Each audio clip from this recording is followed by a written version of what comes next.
सावधान। 3 जनवरी शनिवार सुबह के 7:15 से पहले। ये कोई साधारण समय और तारीख नहीं है। ये एक कॉस्मिक कोड है, एक ऐसा दुर्लभ खगोलीय लॉक जो खुलने जा रहा है, जो हर साल नहीं लगता है। पूर्णिमा का पवित्र प्रकाश, आद्रा नक्षत्र की तीव्र ऊर्जा और आरुद्रा लग्न की दर्शन की अलौकिक अनुग्रह शक्ति, ये तीनों साथ मिलकर बन रहे ज्योतिष और वेदों के अनुसार ये वह क्षण है जब भगवान शिव नटराज के रूप में सृष्टि का तांडव रचते हुए साधकों पर सीधी कृपा दृष्टि बरसाने के लिए तैयार रहते हैं। लेकिन यह कृपा सिर्फ उन पर बरसेगी जो सही विधि, सही ज्ञान और सही भाव से इस संयोग का लाभ उठाएंगे। अगर आप चूक गए तो अगला मौका लंबे समय के बाद आएगा। इस वीडियो में मैं आपको पूरी तरह से महापूजा विधि बताऊंगा जो इस दुर्लभ संयोग को आपके लिए एक सार्थक बना देगी। एक भी स्टेप मिस मत कीजिए। मित्रों, कोई भी महान कार्य बिना गहरी समझ के केवल एक रस्म बनकर रह जाता है, और जब बात इतने दुर्लभ कॉस्मिक इवेंट की हो तो इसे महज एक पूजा मत समझिए। ये इसकी विराटता के साथ अन्याय होगा। इसलिए इस पूजा विधि में एक कदम रखने से पहले आइए एक बार गहराई को समझ लेते कि आखिर 3 जनवरी की सुबह इतनी विशेष क्यों है। क्यों, क्या है इसके पीछे, क्या खगोलीय गणित, शास्त्रीय आधार और ऊर्जा विज्ञान। इसे समझने के बाद आपकी हर एक माला, आपका हर एक अभिषेक की बूंद एक नए स्तर की गहराई और श्रद्धा से परिपूर्ण हो जाएंगी। हम 3 स्तंभों पे खड़े हुए हैं। पौष पूर्णिमा का पावन प्रकाश, आद्रा नक्षत्र की तीव्र ऊर्जा, अरुद्र दर्शन की अलौकिक अनुग्रह शक्ति, तीनों का संगम ही इस दिन को महाकाल बना रहा है। चलिए सबसे पहले शुरुआत करते हैं पहले स्तंभ से। पौष पूर्णिमा, चंद्रमा की परिपूर्णता और शिव का सोमत्व।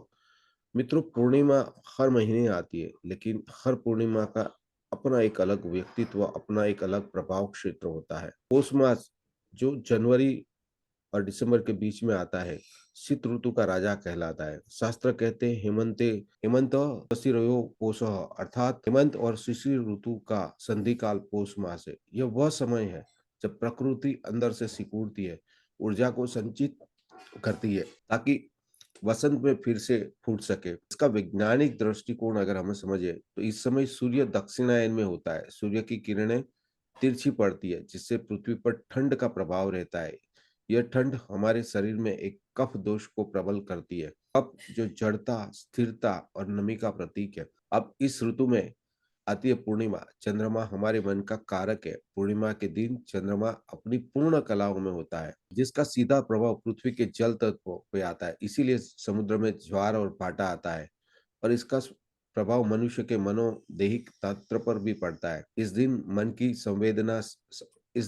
संवेदनशीलता, भावुकता और ग्रहणशीलता चरम सीमा पे होती है। अब इन दोनों को जोड़िए, शीत ऋतु की संचय ऊर्जा और पूर्ण चंद्र की ग्रहणशील ऊर्जा। यह एक कॉस्मिक रिसर्वर बना देता है। दिव्य संदेशों, आशीर्वादों को ग्रहण करने के लिए यह अत्यंत उपयुक्त समय है। इसके शास्त्रीय दृष्टिकोण को समझते हैं कि इसे शिव से कैसे जोड़ते हैं। शिव को सोम सूर्याय अग्निलोचन कहा गया है, यानी कि जिसके 3 नेत्र चंद्र, सूर्य और अग्नि है। शिव मस्तक पर सोम यानी कि चंद्रमा धारण करते हैं। यह चंद्रमा अमृत का प्रतीक है, मन की चंचलता पर नियंत्रण का प्रतीक है। स्कंद पुराण और धर्म सिंधु जैसे ग्रंथों में स्पष्ट उल्लेख है कि पूर्णिमा के दिन विशेष रूप से शिव पूजा का विधान है, क्योंकि यह दिन सोम शिव के बीच की समरसता को बढ़ाता है। पौष पूर्णिमा को पोषी पूर्णिमा या शाकंभरी पूर्णिमा भी कहते हैं, और इसे अन्नदान, स्नान दान और सिरवाचन के लिए अति उत्तम माना गया है। इस दिन किया गया दान, पुण्य, स्नान, ध्यान अक्षय फल देने वाला होता है, कि यह ऋतु और चंद्र की स्थिति का संयोग एक आध्यात्मिक स्थिरता प्रदान करता है, जो शिव के स्थिर भाव के अनुकूल है। इस दिन कही गई पूजा आपके अंदर जड़त्व दूर करता है, यानी कि आपके अंदर कफ और तमस को भी दूर करता है, सात्विक ऊर्जा से भर देता है। आद्रा नक्षत्र रुद्र की ज्वाला और परिवर्तन की अग्नि। अब हम आते हैं दूसरे और सबसे महत्वपूर्ण स्तंभ पर, आद्रा नक्षत्र।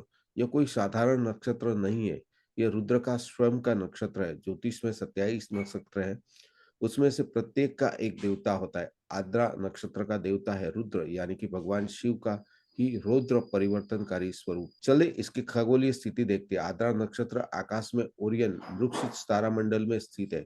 इसका मुख्य तारा है बेटलज्यूस, जो एक लाल महादानव तारा है। खगोलीय विज्ञान कहता है कि ये तारा अस्थिर है और भविष्य में एक विशाल सुपरनोवा विस्फोट के रूप में फट सकता है। इतना रोचक है ना, रुद्र के नक्षत्र का प्रमुख तारा ही विस्फोट और परिवर्तन की संभावनाओं को समेटे। ऊर्जा की प्रकृति। आर्द्रा का शाब्दिक अर्थ है आर्द्र यानी नम, परंतु यह नमी साधारण नमी नहीं है। यह वह नमी है जो तेज उष्णता से उत्पन्न होती है, जैसे पसीना या आंसू। यह परिश्रम, संघर्ष और फिर उसके बाद आने वाली शुद्धि का प्रतीक है। वराह मिहिर की बृहद सरिता में आर्द्रा को तीक्ष्ण, उग्र और कठोर स्वभाव का माना गया है। यह नक्षत्र विनाश के बाद सर्जन और टूटने के बाद निर्माण की प्रक्रिया का प्रतिनिधित्व करता है।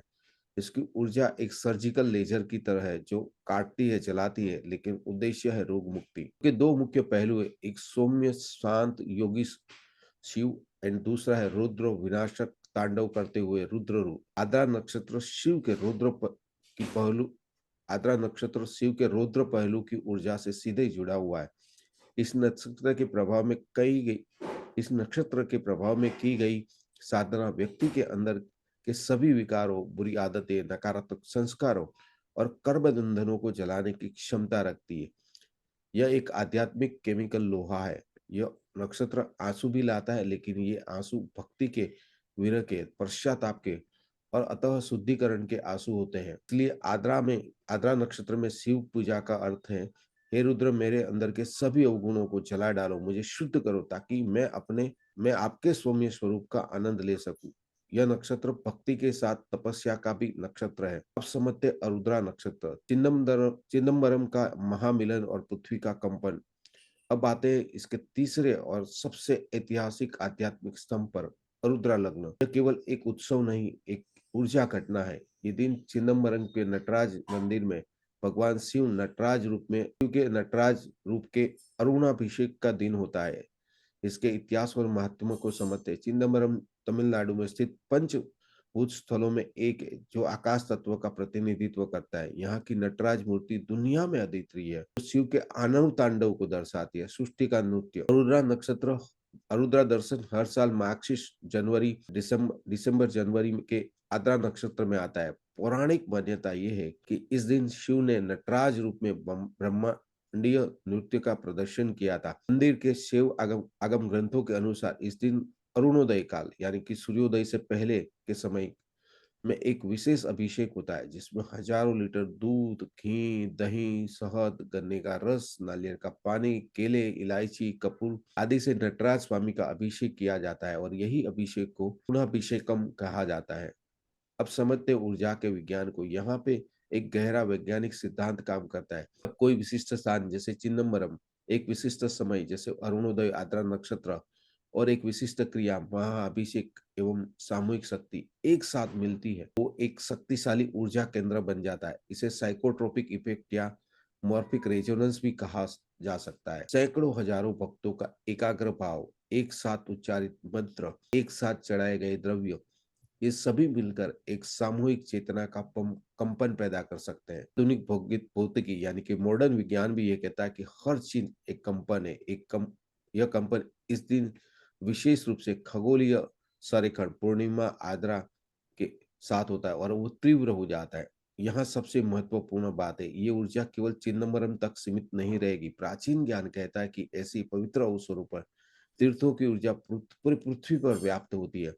आप चिदम्बरम में न भी हो, लेकिन यदि आप उस समय उस भाव से अपने घर में शिव पूजा करते हैं, तो आप उस ऊर्जा तरंग को स्वयं से ट्यून कर सकते हैं। यह ठीक बिल्कुल वैसा है जैसे एक रेडियो स्टेशन है जो प्रसारित हुए कार्यक्रम को दुनिया के किसी भी कोने में उस फ्रिक्वेंसी को ट्यून करके सुना जा सकता है। अरुद्रा दर्शन वह फ्रिक्वेंसी है जो आपके घर की पूजा का रेडियो सेट है, जिससे जुड़ सकते हो आप। ये एक त्रिशक्ति संयोग है। हम जानते हैं इसके दुर्लभता का गणित और महाकाल के निर्माण को। अब इन तीनों को अलग अलग शक्तिशाली धारा को एक साथ देखने की कोशिश करते हैं। पोष ऊर्जा ऊर्जा को ग्रहण करने का उत्तम समय है, एक रिसीवर मोड। आद्रा नक्षत्र शुद्धि और परिवर्तन की तीव्र ऊर्जा, एक ट्रांसफॉर्मेशन मोड। रुद्रा दर्शन दिव्य कृपा को सीधी आपूर्ति। Transmission mode. तो ये तीनों स्तंभ एक साथ होते हैं, एक कॉस्मिक विंडो खोल देते हैं। यह संयोग हर साल नहीं बनता है। कई बार पूर्णिमा और आद्रा नक्षत्र तो मिल जाते हैं, लेकिन वह दिन अरुद्रा दर्शन नहीं होता है, क्योंकि अरुद्रा दर्शन मंदिर की परंपरा के अनुसार एक निश्चित तिथि को होता है और इस बार ये त्रिसंयोग बन रहा है। दुर्लभता ही इसकी माण है। तो मित्रों, स्पष्ट है कि 3 जनवरी कोई साधारण दिन नहीं है, ब्रह्मांडीय प्रयोगशाला का दिन है, जहाँ पे प्रकृति यानी कि पोष ऋतु हमें अंदर की ओर मोड़ रही है। खगोल यानी कि पूर्ण चंद्र प्लस आद्रा, खगोल यानी कि पूर्ण चंद्र और आद्रा हमारी ग्रहणशीलता और परिवर्तनशील क्षमता को चरम सीमा पर पहुंचा रहा है। परंपरा के अनुसार अरुद्रा लग्न एक शक्तिशाली ऊर्जा का संचार माध्यम बन रही है। पूरे विश्लेषण का निचोड़ यह है कि यह दिन मांगने का नहीं, बदलने का है। दिन अपने अंदर के सारे कचरे को जलाकर एक नए उज्जवल आपके निर्माण का दिन है और इस निर्माण की प्रक्रिया में सहाय होगी वह महापूजा विधि, जिसकी और हम आगे बढ़ने वाले हैं, क्योंकि अब आप समझ गए हैं कि आप सिर्फ घी और दूध नहीं चढ़ा रहे, बल्कि एक ब्रह्मांडीय ऊर्जा पथ को सक्रिय कर रहे हैं। तो फ्रेंड्स, मैंने एक डिटेल वीडियो अभी मैंने बनाना है, जो 1 घंटे के आसपास होगा, जिसमें मैंने स्टेप बाय स्टेप भगवान शिव के हर मंत्र के बारे में बात किया है। तो इफ यू आर इंटरेस्टेड कि यस मुझे शिव पूजा करनी है, मेरी कुंडली के अंदर पितृदोष है या ऐसी कोई एक्टिविटी, ऐसी कोई इवेंट है जिसको मैं निजात पाना चाहता हूँ, मैं मुक्ति पाना चाहता हूँ, तो एक महा मौका है। तो ये वीडियो मैंने इसीलिए रिलीज किया कि कई लोगों की कमेंट थी लास्ट कि सर आपका वीडियो बहुत लंबा होता है, तो मैंने यहाँ पे वीडियो इसलिए बनाया कि आप समय को जान पाए, और लंबे वीडियो उसलिए उन लोगों के लिए जो उसको स्टेप बाय स्टेप हर तरह से समझना चाहते हैं। तो आप सबका धन्यवाद और अगले वीडियो का इंतजार करिए।